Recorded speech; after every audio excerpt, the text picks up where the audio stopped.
year is 1982. Place, Hollywood.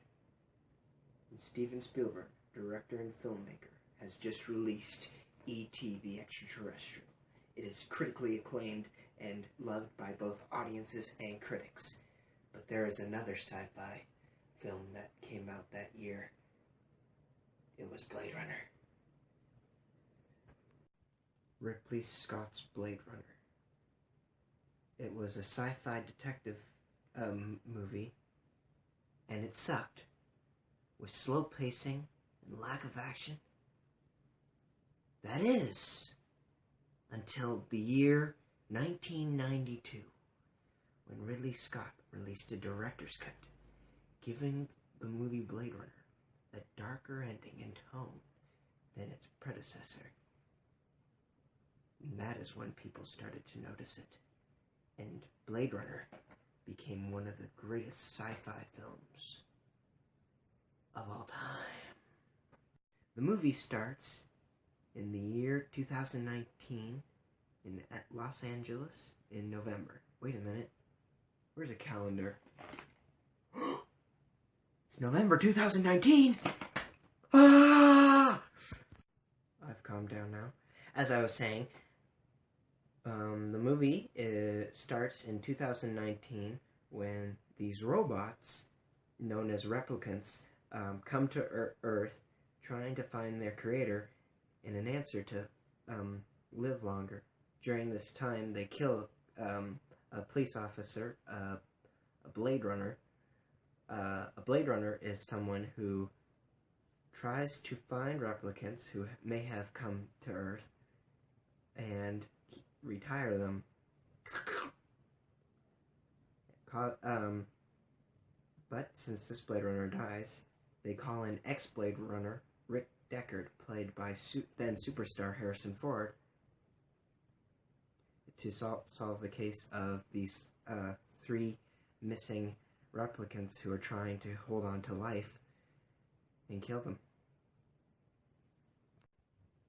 During his travels, he goes to the Tyrell Corporation, and the man responsible for creating the replicants, who have figured out how to make a replicant that can be exactly like a human, which he names Rachel, played by Sean Young.